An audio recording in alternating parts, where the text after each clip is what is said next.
Quand un événement tragique ou dramatique secoue un pays, le comportement des dirigeants, leur attitude peut nous permettre d'évaluer le niveau de compétence, de lucidité, de civilisation ou de responsabilité de ces dirigeants. Il y a eu un drame en Algérie, 7 enfants haraga, un drame inédit. Un quotidien espagnol qui s'appelle Confidential a dit qu'il s'agit d'une histoire sans précédent dans les annales de la migration maritime irrégulière. Il y a de quoi lancer un débat. Mais les dirigeants algériens, non. Ils ont adopté une position extrêmement grave et immorale. La revue Le Djish, c'est la voix médiatique officielle de l'institution militaire en Algérie. Dans son dernier numéro du mois de septembre, El Djish s'invite dans ce débat houleux autour du scandale des enfants haraga, au lieu de présenter des excuses. Parce que ce scandale des enfants de haraga, c'est quand même le discrédit, l'échec de l'institution militaire. Les gardes côtes, l'article qui a été publié dans la revue Le Djish, il est d'une immoralité incroyable. Elle dit que non seulement c'est un acte isolé, que c'est pas aussi grave que cela, que ça a été instrumentalisé par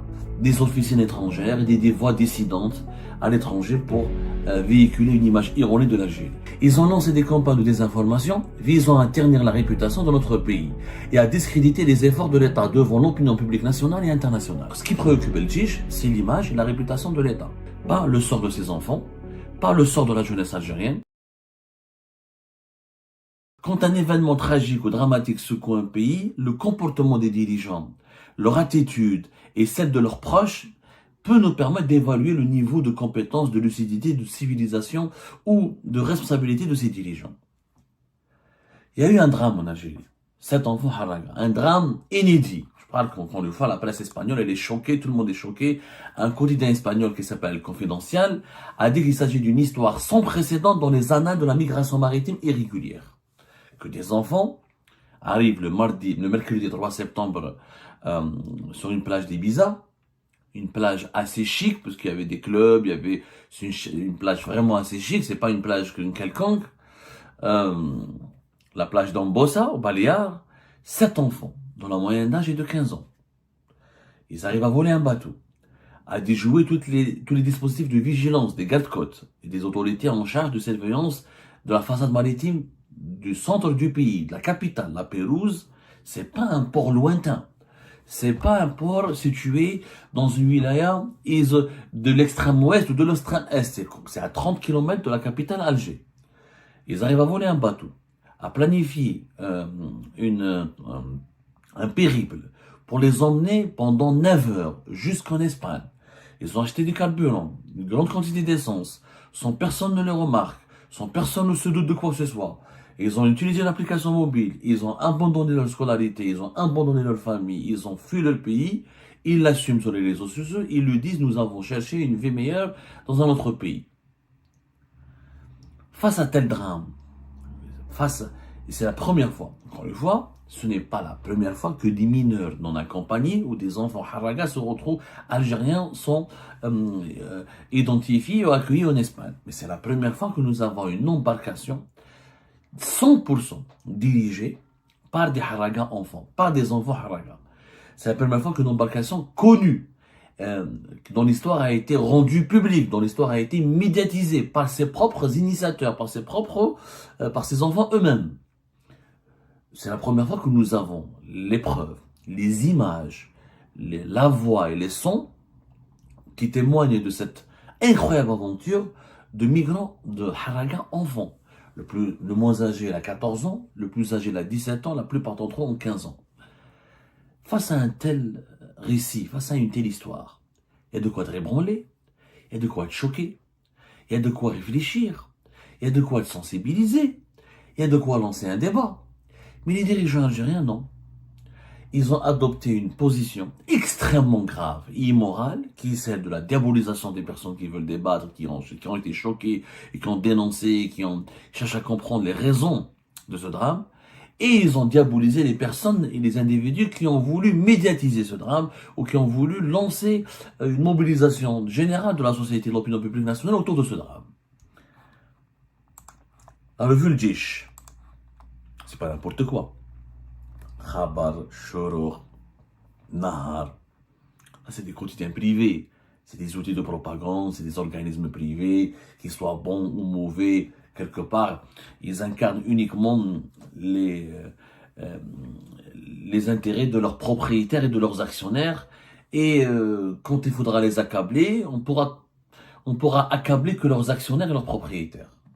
Mais quand une institution comme le Jaish, qui est censée être une revue qui illustre la pensée, la mentalité, la vision, les valeurs et le combat intellectuel de l'armée nationale et populaire, c'est-à-dire l'institution militaire en Algérie.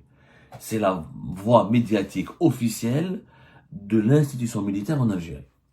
Dans son dernier numéro du mois de septembre, El Jaish s'invite dans ce débat houleux autour du scandale des enfants Harraga, et au lieu d'appeler à la réflexion, au lieu de faire preuve de remise en cause, au lieu de présenter des excuses, parce que ce scandale des enfants de Harraga, c'est quand même le discrédit, l'échec de l'institution militaire. Les gardes-côtes, le service national des gardes-côtes dont nous avons parlé, fait partie de l'armée. Que les gardes-côtes, dans l'un des ports les plus proches de la capitale Alger, dans l'un des ports les plus militarisés, avec une unité importante des gardes-côtes, avec une école de formation des officiers des forces navales algériennes. Aucun dispositif déployé sur place n'a pu remarquer ou détecter ou identifier la fuite de ces enfants mineurs. C'est quand même une défaillance majeure, une faillite grave pour l'institution militaire elle-même. Donc au lieu de se remettre en cause, de dire il y a une défaillance, on essaie de la corriger. Au lieu il y a une enquête qui est en cours, on en a parlé. Il y a des sanctions qui ont été décidées, on en a parlé hier. Mais l'éditorial, l'article qui a été publié dans la revue Le Jaish, il est d'une immoralité incroyable. Jaish fait pire que le Khabar. Elle dit que non seulement c'est un acte isolé, que c'est pas aussi grave que cela, et que ça n'a rien à voir avec ce qui a été dit sur la misère sociale, économique, et les frustrations de la jeunesse algérienne, et que ça a été instrumentalisé par des officines étrangères et des voix dissidentes à l'étranger pour véhiculer une image erronée de l'Algérie. Je vous lis quelques passages et je vous laisse juger par vous-même. La migration clandestine constitue l'un des phénomènes mondiaux les plus importants, les plus marquants de la dernière décennie. Elle ne se limite pas à un seul pays, mais elle est devenue une réalité internationale complexe. On s'entrecroise les dimensions économiques, sociales, psychologiques et politiques. Dès le départ, la revue Le Jaish, dans son article, reconnaît qu'il y a une dimension psychologique, économique et sociale et politique dans le phénomène de la migration. L'Algérie, à l'instar de nombreux autres pays, n'est pas épargnée par ce phénomène qui touche principalement sa jeunesse. Donc elle dit, je reconnais qu'il y a un problème de la harga qui touche la jeunesse. Mais, regardez comment ils enchaînent. Dans ce contexte, certains médias hostiles ont tenté d'exploiter l'incident survenu, c'est un simple incident, que cet enfant parcourt toute la Méditerranée pour fuir l'Algérie, fuir leurs parents, fuir leur pays, pour demander l'asile, pour chercher à s'installer en Espagne, c'est un incident. C'est pas un drame, c'est pas un incident. Alors que tout le monde dit que c'est extraordinaire. C'est la première fois qu'on voit ça. Impliquant 7 enfants mineurs partis clandestinement depuis Alger pour véhiculer une image erronée de l'Algérie, de son peuple et de ses institutions. Ils ont lancé des campagnes de désinformation visant à ternir la réputation de notre pays et à discréditer les efforts de l'État devant l'opinion publique nationale et internationale. Donc ce qui préoccupe El Jaish, c'est l'image et la réputation de l'État. Pas le sort de ses enfants, pas le sort de la jeunesse algérienne, et pas la détresse de cet enfant, de ses enfants, de cette jeunesse algérienne. Donc, d'ailleurs, je ne sais pas qui a discrédité l'image, qui a discrédité. En fait, personne n'a discrédité, personne n'en a parlé. Mais à part les réseaux sociaux et certains journalistes ou youtubeurs installés à l'étranger, et quelques médias espagnols, et Le Monde en a parlé, et quelques médias français, personne n'en parle. Ça commence à se propager maintenant, les médias anglo-saxons commencent à en parler, certains médias arabes commencent à en parler, mais en fait, ce sont les enfants eux-mêmes qui ont le récit de leur aventure a suscité légitimement l'indignation et le buzz. Mais elle est où l'image de l'Algérie, l'image de l'État algérien? Qui a voulu discréditer en fait? C'est l'acte lui-même, c'est le scandale lui-même qui discrédite et qui jette le discrédit et qui donne une mauvaise image du pays. Ce n'est pas les personnes qui ont médiatisé cet acte.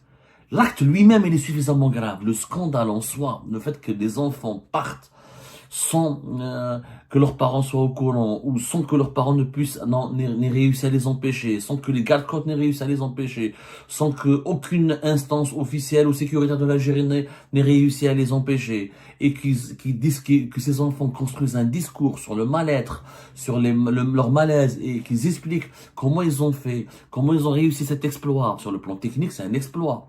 Que des enfants prennent une embarcation, un bateau, parcourent toute la Méditerranée pour rejoindre les Baléares, c'est un immense exploit. C'est pas à la portée de n'importe qui, il faut le reconnaître. Et cet exploit, il est lié à une détresse, à une souffrance, à un mal-être. Et ces enfants l'ont expliqué de façon extrêmement mature. C'est le scandale lui-même qui porte atteinte à l'image de l'Algérie, à son honneur, à sa réputation. Ce ne sont pas les médias qui vont en parler. Cette affaire n'est pas une fabrication médiatique. Il n'y a pas de médias hostiles.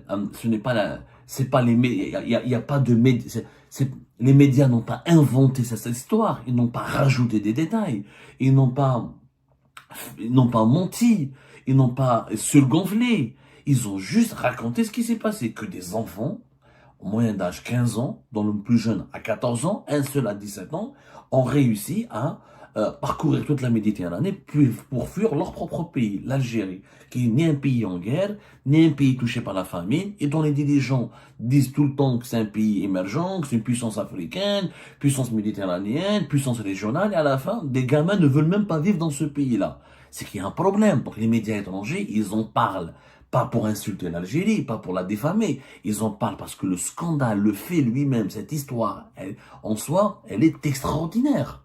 Le journal espagnol Confidentiel, il a raison. C'est une histoire sans précédent dans les annales de la migration clandestine et régulière. C'est complètement... Voilà, les autorités espagnoles sont choquées. On a l'habitude de voir des enfants, encore une fois. On a l'habitude de voir encore des mineurs non accompagnés. Mais que des enfants dirigent eux-mêmes leur propre embarcation, planifient eux-mêmes leur harga, font un plan et réussissent l'exploit d'atteindre les côtes espagnoles sans sain et sauf, c'est quand même une histoire extraordinaire. C'est quand même choquant. Il faut se mettre à la place de la presse internationale. Personne ne pourrait rater cette histoire. Elle est gravement choquante.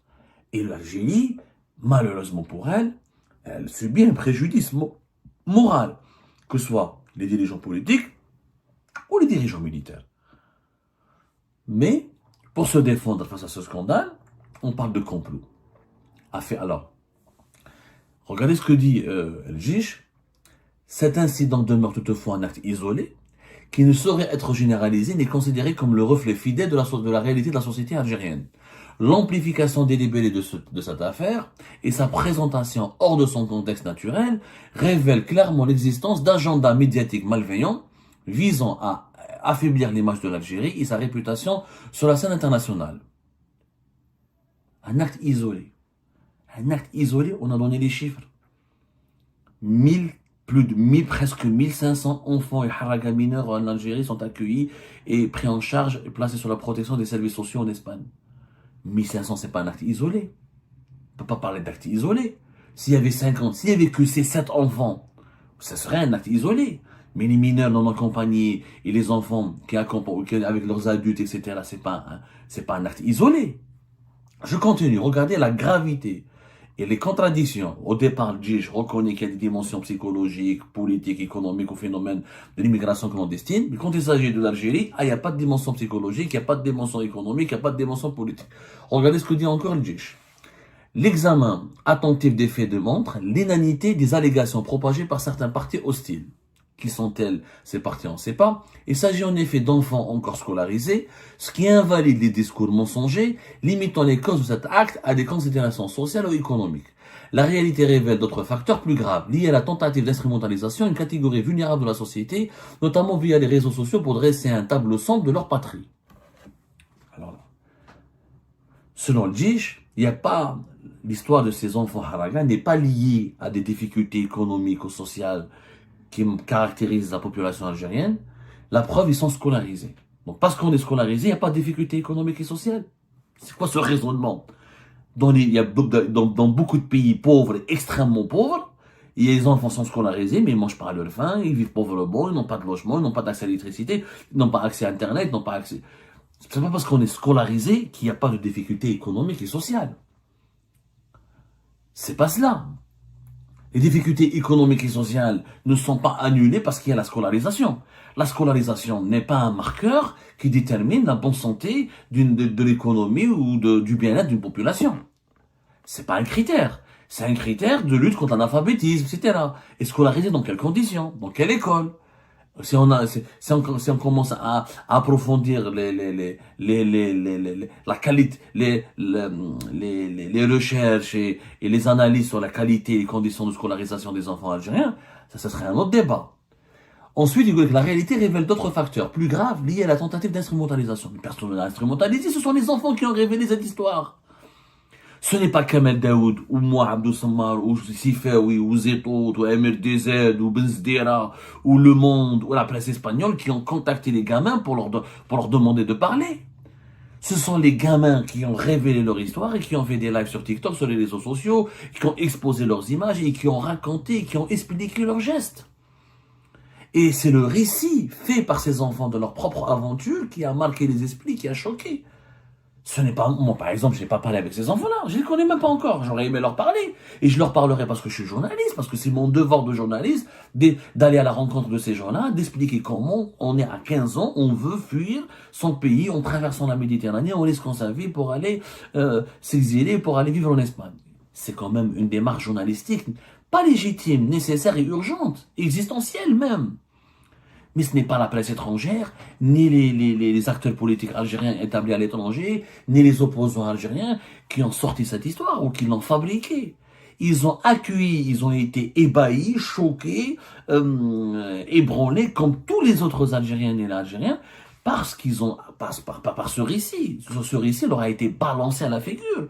Moi, je me réveille le matin, je vois des images partout sur les réseaux sociaux, je vois le visage de ces enfants, des visages angéliques qui racontent comment, avec leurs images, ils ont mis en scène leur aventure depuis la Pérouse jusqu'à Ibiza. Ensuite, ils expliquent, ensuite ils donnent des conseils aux jeunes, ensuite ils montrent leur joie, ils parlent de leur pourquoi ils ont expliqué pourquoi ils sont venus en Espagne, ils ont dit voilà, si on était heureux en Algérie, on ne serait pas venu. Quand un enfant n'est pas heureux dans son propre pays, c'est qu'il faut analyser les causes. Tu me dis pas, il n'y a pas de... Ah non, ils sont scolarisés. Donc ils n'ont pas de problème parce qu'ils sont scolarisés.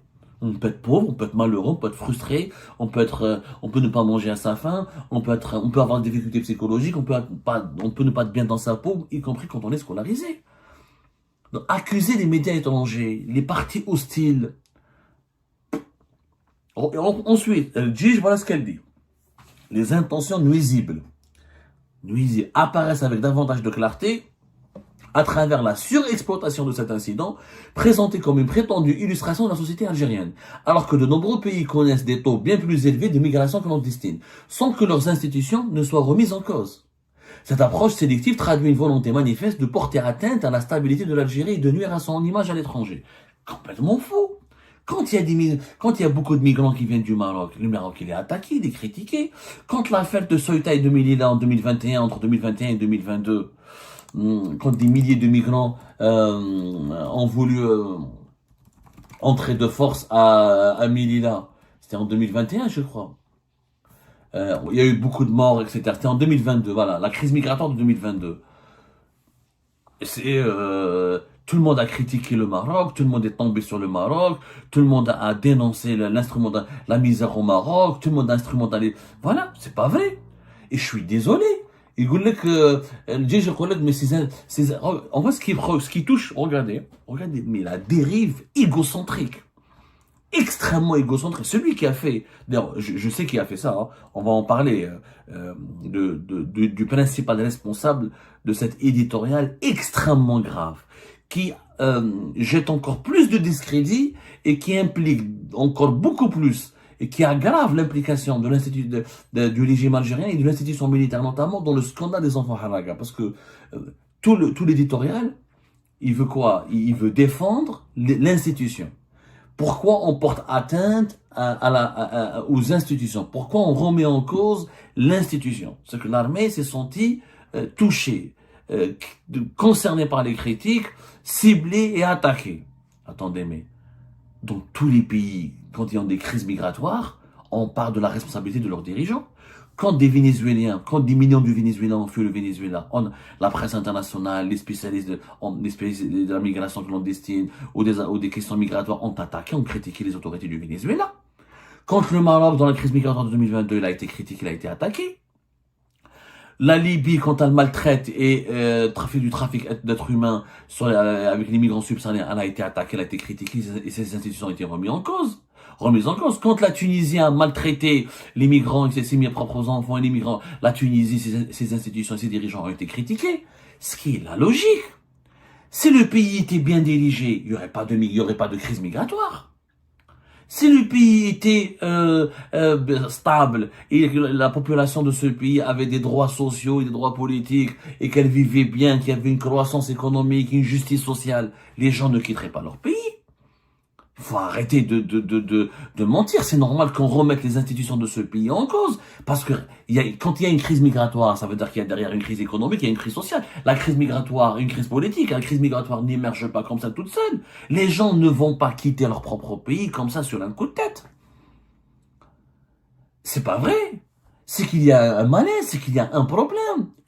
Au départ, le Djich reconnaît que la migration clandestine constitue un phénomène mondial avec des dimensions économiques, sociales, et psychologiques et politiques.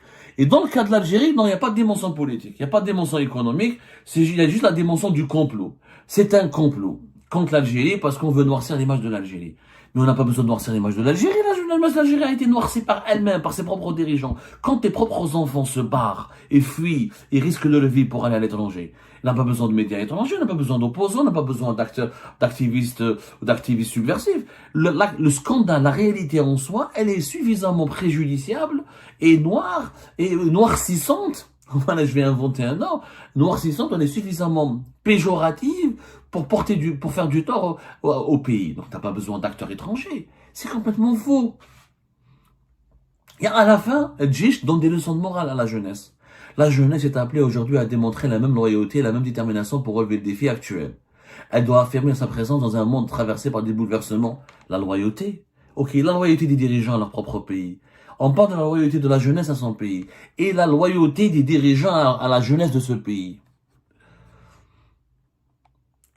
Le Djich qui parle d'une Algérie nouvelle, souveraine, forte et prospère. Elle est où la prospérité? Quand des gamins fuient un pays de cette manière, quand vous avez des dizaines et des centaines de migrants de Haraka qui quittent le pays, et chaque jour, il y a eu 8 morts.